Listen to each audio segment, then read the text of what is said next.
Mark, in this one, I'd like to talk a little bit more about your book, An End to Upside Down Liberty, Turning Traditional Political Thinking on Its Head to Break Free from Enslavement, which you published in 2021.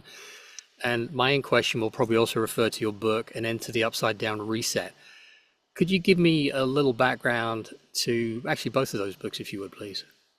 Yeah, so the first one, An End to Upside Down Liberty, was published in 2021. Yeah. And I give that context because prior to 2020, I was not a political person. And when I say that, I mean, I didn't know about politics Yeah. and I didn't care. Unless there was a piece of legislation that affected the business I was in, then I cared just about that legislation. Otherwise, I couldn't have told you, Adrian, if you can believe it, the difference between a Democrat and a Republican in the US because I just didn't care. I was that ignorant somehow. That's me. I have no Okay. idea what's going on. I had no clue, no interest. And then 2020 hit and we had no choice but to care because our lives were being affected by decisions of policymakers. And there were many people who, let's just say, were very supportive of my earlier work, An End to Upside Down Thinking, An End to Upside Down Living, talking about the scientific reality of spiritual phenomena, peer-reviewed research, very compelling things that I had written about and the implications for that. And I admired and still admire them in many ways. But then 2020 hit, and many of those people were endorsing what I considered to be tyrannical measures that were based on scientific inferences. And they were not in favor of people asking questions about the mainstream narrative. And I couldn't believe what was going on. How could people be, in my view, they were so right about certain things, but then were led astray in another way. And then I was asking myself, where do I stand? Am I missing something here?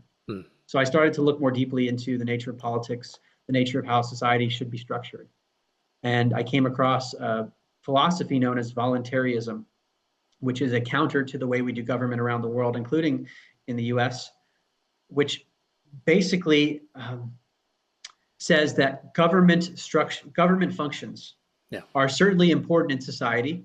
They provide road servicing, police, court systems, all important stuff. But those services are provided by human beings within a compulsory political monopoly rather than a voluntary service provider. Where, let's say you need to hire a lawyer. What do, Adrian? You go find a lawyer, you look at all the lawyers that are out there and you say, I'm going to hire this one. And you come up with a contract and you sit down together and they come up with a price, a way to terminate, and you mutually agree on everything in the contract. We don't do that with government. We have what's known as a social contract. It's all implicit consent. And that is the problem, because once you have that edge of it's not fully mutually agreed upon, explicitly voluntary, then you have an entity that can impose things on you that you didn't agree to with full consent. Maybe you were coerced into agreeing and not knowing it, but that becomes a moral issue. So I know that idea could be challenging for your audience if you've never heard it before, but it changes everything. Oh, yeah. Yeah, absolutely. And it goes back then to being government for the people rather than government of the people. Yes. Another way to think about this is imagine if you ask someone, why do we have government right now? And many people would say things to the effect of, well, if we didn't, we'd be in chaos because of human nature. I thought you were in chaos now. That's a great point. We have chaos. The status quo is not so good. But Thomas Hobbes, the famous political philosopher, talked about the need for a Leviathan state. But basically, the notion is that human beings are warlike and not trustworthy, and therefore there needs to be an entity controlling them. So the solution that people have come up with is to take a subset of the people they don't trust and put them into a position of power in a political monopoly. And then we justify it by saying, well, we're holding elections, so they're elected, but they're elected by people we don't trust, and the elections are run by people we don't trust by definition. So this paradox becomes self-destroying. If we need government only because of a lack of trust in people, then how could we trust a political monopoly that is run by people? Yeah, absolutely. You said that really nicely. You argue in the book that a belief in separateness fuels societal problems like greed and prejudice. Do you think there's a path for an individual, when they realize about consciousness, to a tangible positive shift that could affect a large and complex system like the political landscape around the world? I think if people had a different perspective on who we are, why we're here, why life matters, what consciousness is, their behaviors would shift. The things they prioritize would shift. And therefore, the way they would conduct themselves in a governance sense and also in an economy would shift. So that's what I talk about in the book. Many of the literature I read on political and economic theory was just focused on the weeds of those two domains. And they didn't really look at the spiritual aspects or the realm of consciousness. And in my book, An End to Upside Down Liberty, I seek to merge those two, because we need to have a metaphysical framework for what life is and what this world is before we can ask the question, how should we organize ourselves politically and economically? Yeah, and that actually is an interesting choice of word, organize, because if we had organizing instead of governing, I think it would work a lot better. I very much agree. Yeah. Okay, so I had a question for you, and this is a personal question really, because it's something I struggle with. You know, what is your personal practice for remaining non-judgmental and compassionate towards people whose political and other views that you covered in your books, but they clearly operate from somewhere else to you? How do you come to terms with that? How do you deal with it? One is experience.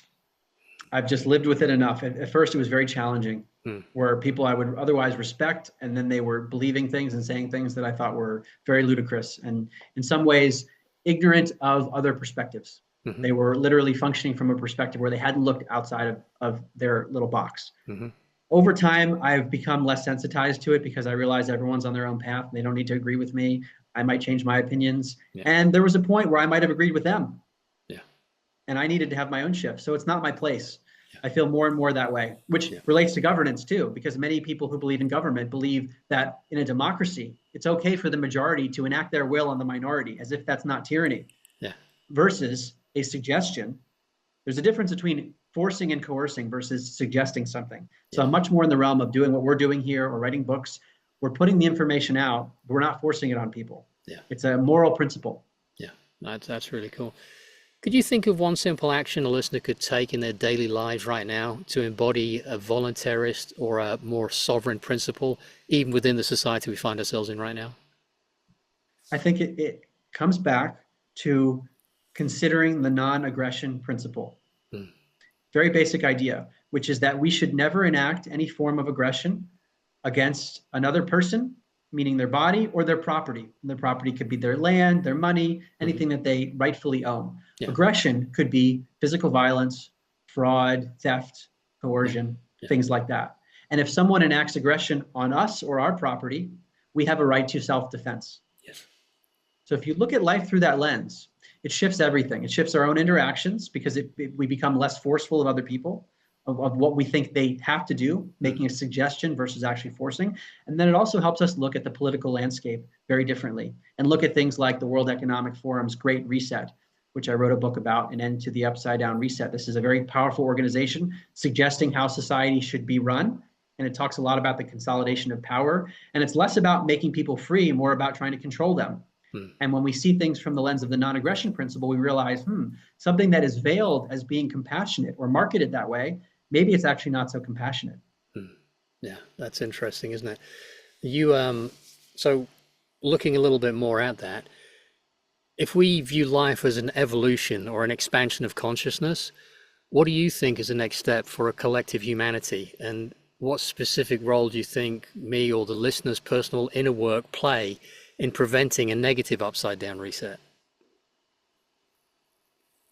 Me, it's always about a shift in consciousness. So when we're doing the work ourselves to try to get to the truth, trying to stay away from falsehoods and then embody those things, then we naturally are able to transmit that in an energetic way, in the way that we prioritize life. And that's why many people hear the term voluntarism and they think it sounds insane. It will never happen. It's too far out because we're structured in the political monopoly perspective known as statism. It's too deeply ingrained. We could never get to voluntarism. I don't know. That's really not my place to say where we're going to get. But the way I look at it is, if we shift our consciousness at the individual level, if enough of us do that, then we don't know how the future could look. Yeah, no, I think that's very accurate. The one thing I think about my life, it's a reflection, like I'm looking into a pool of water and I see myself and my experiences in that. The only way I can affect the reflection, what I'm looking at and what I'm experiencing in that reflection, is by changing something in me. And that empowers me, because that means I'm the only one who can affect me overall. So I spend a lot of time, more and more time these days, working inside and on me and on my view to have a different experience out there in the reflection of my life. Yeah. Yeah, cool. And being conscious of that, being conscious enough to have almost a third party perspective on how we are living. Yeah. I can remember it from where I used to be 9 years ago. It's almost like living life as a zombie with blinders on Yeah.